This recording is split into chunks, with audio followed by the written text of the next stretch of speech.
If you're a carpenter looking to upgrade your hammer, you're probably looking at one of these three options. We've got the Martinez, Boss Hammer and Stiletto, and these are the three most premium hammers available for carpenters. So I'm going to go through, we're going to have a good look at all the different features that these have. We'll be looking at the price, and we'll also be testing out a few of the features and see how well these hammers handle. So the most expensive of the three is the Martinez. It costs around $500 AUD. The reason this is so expensive is that it is made out of titanium, and that's the same with all of these hammers. The Boss is around $400 AUD, and I think the Stiletto is looking around $380. Now, titanium is an expensive material, that's why these all cost so much. When using titanium, if you hit an object, 97% of that force goes through the hammer and into the nail or the timber that you're hitting. That means 3% comes through as recoil compared to steel hammers. With steel, when you hit it, only 70% of that energy is transferred through to what you're hitting, and you've got 30% recoil coming up through your arm. That means firstly, these are a lot more efficient at actually transferring that force and hitting things. And secondly, a steel hammer is actually going to injure your arm and injure your elbow over time. Now, if we start at the top of these hammers, we can see all three of these have an easy nail starter, but we can see they are all a slightly different design. Now, Boss has the most straightforward design. We have an engraved slot there for the head of the nail, and also a magnet above my finger, which holds the nail in place, meaning we can hold that upside down and the nail will stick.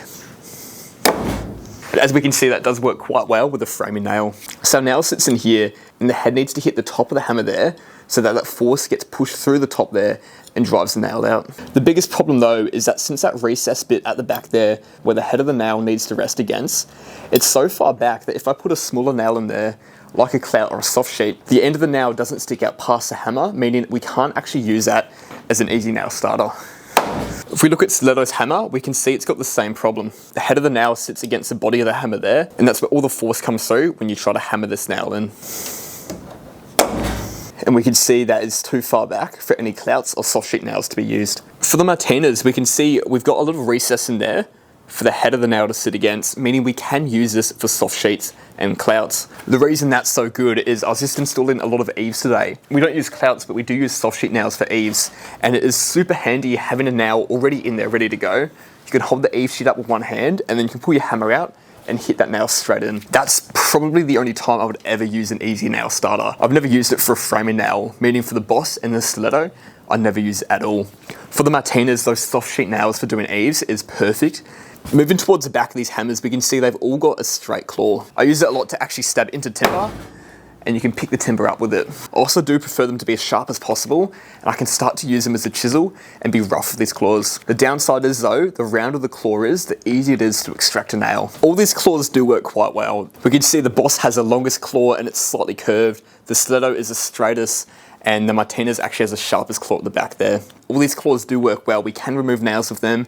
They do form the basic task. But if I had to lean towards a favourite, it would be the Stiletto. And that's because it's the straightest. There's been times where we've had metal brackets in the wrong place, and I've been there with a hammer and a chisel trying to get it out. With a straight claw, I can just use it as a chisel and really swing and try to get that straight claw behind a bracket to pull it out. That being straight makes it easy to get straight in and actually achieve this. The Martinez is almost capable of doing that. It's just got that sudden curve at the end, but the Boss has the biggest curve and it's just not applicable to actually get it in there and use this as a demolition tool. If we look at the side of the hammers, they've all also got a side claw. For the Martinez, they've actually built out an additional thing out of titanium coming out for the side claw. The Stiletto, they've just hollowed out a bit of the head of the hammer for the side claw, and the Boss actually have a double one at the top, where they've just notched out a triangle. Now, why these are especially needed in these hammers that have the straight claw is because we don't have that curve. It's harder to pull out a nail, especially one nailed all the way in. So I could stand here and I could pull the hammer and I would be able to get it, but these side claws are essentially an easy nail starter. We can hook the side claw onto the head of the nail and use the side of the hammer as leverage to pull it out. That's not going to pull the nail out the entire way, and then we switch to the regular claw to complete the process. Now, I found these side claws to be especially useful when I'm doing renos and they've got the old plaster nails. There'd be small nails sticking out as far as this clout here. You can easily slide your hammer down the wall onto these nails and effortlessly just pull those out. I can easily rank these ones, and Boss is my least favourite side claw.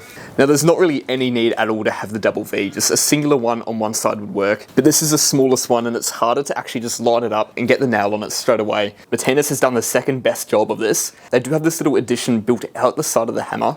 Now, the bad thing about this is you've actually got no visibility of where that claw is when you put it up against the wall. You should just be able to slide your hammer down and it should fall into that little claw there where you can pull it. But I do prefer the Stiletto, as you can see through this gap here, see where the nail is, you can line it up a lot easier. Now the little triangle for the nail puller is skinnier in the Martinez. So if you do have a nail that has the head slightly stripped off, you're more likely to get it with the Martinez than the Stiletto. The Stiletto is a lot wider. It is easier to get the nail in there in the first place. But if you had a nail that had a head that had been slightly ruined and only a small bit of the head is left, that skinnier bit in the Martinez is a lot more efficient at pulling those out.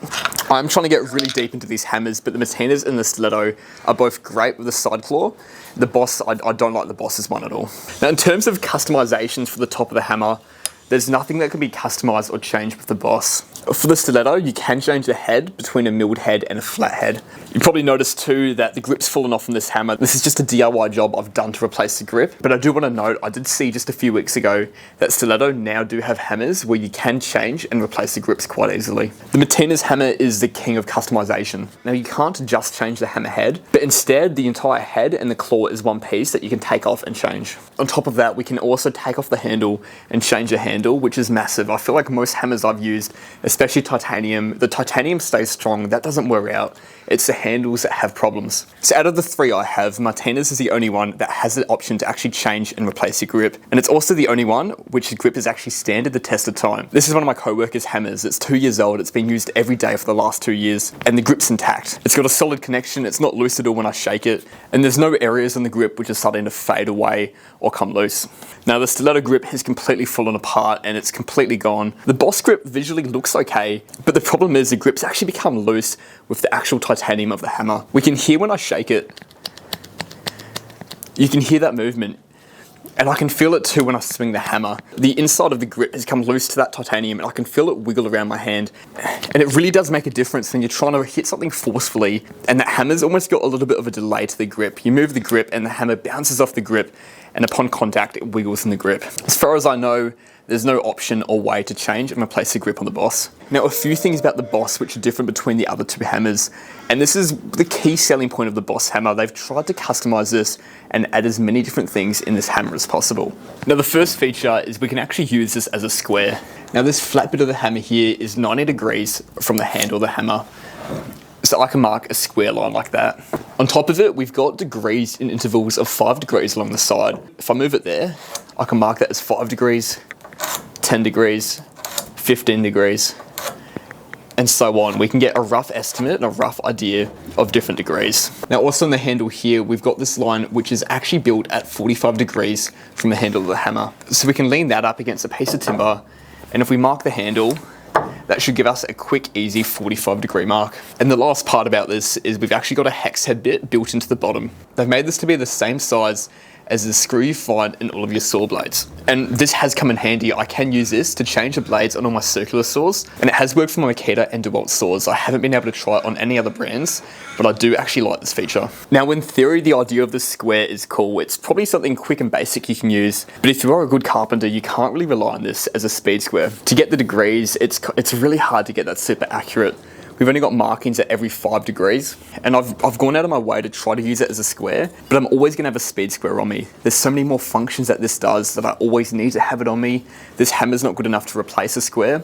A speed square is also lighter and easier to move around and use if I'm just doing a simple square mark that this hammer can also do. So on a day-to-day purpose, I've never used this for a square or the speed square functions. Now the only cool thing I do use is a socket bit here to change the saw blade. Something that's a little bit harder to compare is just the feel and the hold of these tools. Between these three hammers, the Boss does feel like the lightest hammer. A key selling point on these titanium hammers is that they are light. It feels weird to start with because you'd think a light hammer doesn't deliver as much force as a steel hammer, but supposedly a titanium hammer is supposed to exert the same amount of force from the same powered swing as a steel hammer. And that is because it is converting a lot of that energy out to the swing and less of it's coming back through your arm. Between these two hammers, they are both a similar weight, but I do prefer the Martinez just on the weight distribution. I am also commenting on how the Stiletto weighed when it did have the proper grip.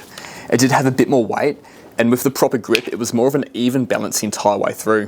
Which sounds good, but I prefer the Martinez as the head of the hammer is heavier. Now the Stiletto is a hollow, lightweight hammer through here.